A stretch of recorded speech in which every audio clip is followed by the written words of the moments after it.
Hello everyone, welcome to the first vlog of EClip production. So from now on, every week I'm gonna make one small tutorial for you guys and I'm gonna post it as a blog on my website eclip-production.com and as well as a video on my YouTube channel.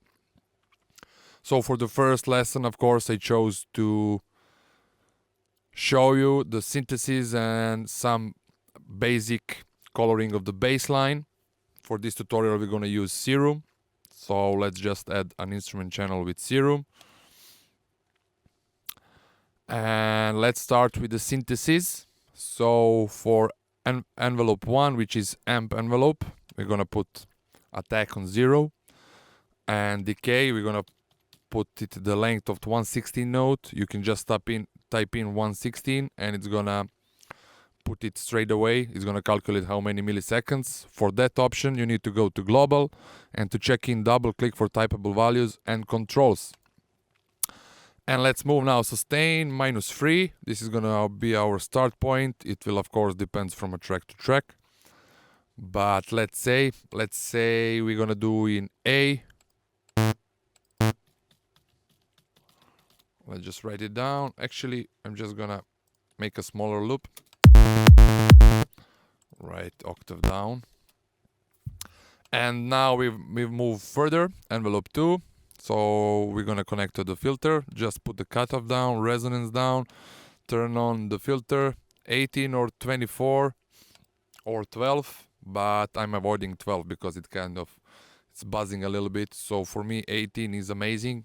This is the main reason why I use Serum, because it's maybe the only one that has 18 dB per octave for the filter. And we're gonna connect envelope 2 to the cutoff, and now we're gonna do almost the same, 1/16 of the note. And sustain, let's start with 60% because the cutoff is all the way down.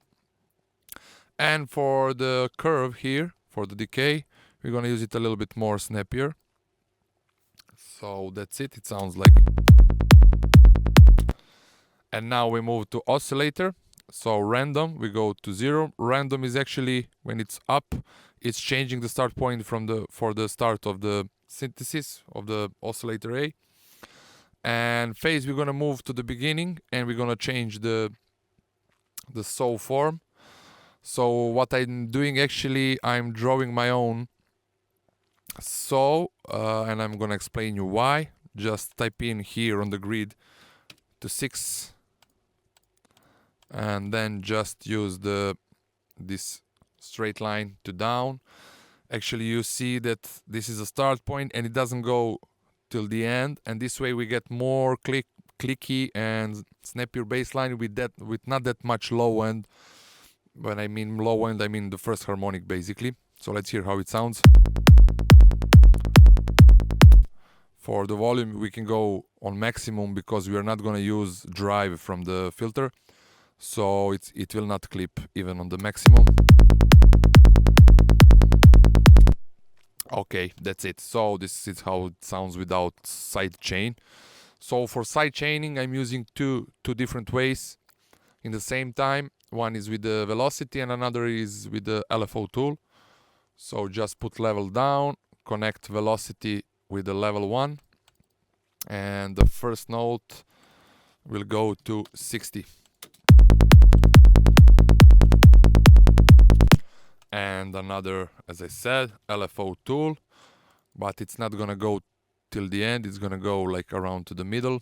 This point's gonna go up and just a little bit, and don't forget to move this dot just a little bit inside so you avoid a click on the end of the bass line. And after that we're gonna put another LFO tool, and this one is just gonna be to remove the release of the last note on the beginning of the track. I'm just gonna show you what it does. So this one just gonna snap if you're holding Alt, and it's gonna snap to the first grid and just remove everything down. There is no difference in the sound, but if you see visually, you're gonna see that without this LFO tool here, If we put on 140. Now it's just a little bit, but sometimes when you EQ, when you put a lot of colors, this kind of feeling from the last note, it continues and it kind of sums with the kick. I want to avoid that. So if we just turn on this LFO tool, you will see it's a straight line. Alright, and another thing now I wanted to show you is envelope multiband, envelope shaper multiband. Why I use this one, not the regular one, because I want to boost the transient just in a specific frequency range. And this multiband plugin, usually all of the multiband plugins from 500 till down, if you put them, they're changing the phase. As you can hear, but if you put it on 500, actually doesn't change nothing. So put the first band here. Actually we're just gonna use the third one. Let's say 3K till 8K. I just want to add a little bit of the transients in that area, around 3 dB, so it gets more clicky and more snappier.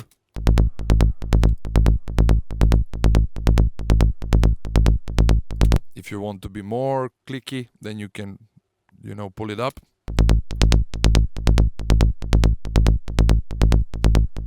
So that's it. And final one is the EQing. I'm gonna use FabFilter Pro Q3 with the linear phase settings here. So as well as the multibands, a lot of plugins and especially EQs, if you just do a low cut, it will change your phase.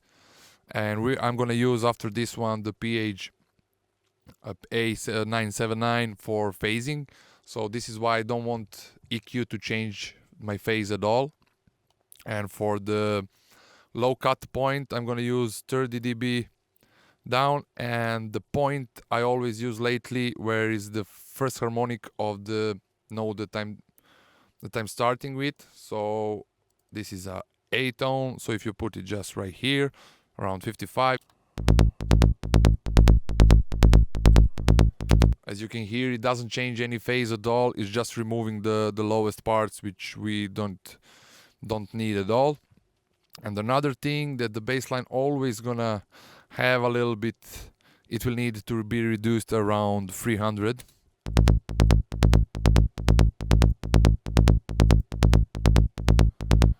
And this is the start point for it, and we just need to add PJ 979. You can put force mono and it's gonna work, because my basslines are always in mono. If I want them to be in stereo, I will add another channel with a low cut, because basically nothing under 300 I want to be in stereo.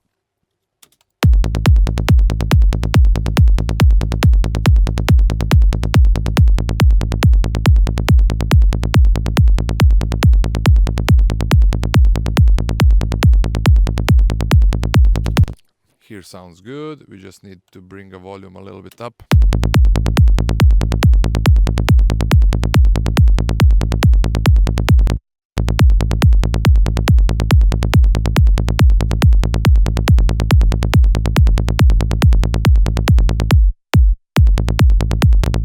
Now as well, like the envelope 2 for the filter, you can play around with bit. You can put a little bit more sustain, a little bit less sustain, or change the curve of the envelope.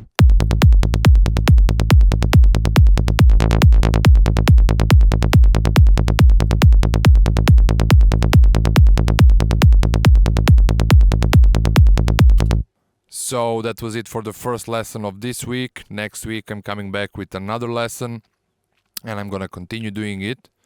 So I hope you had fun, you learned something, and see you next week.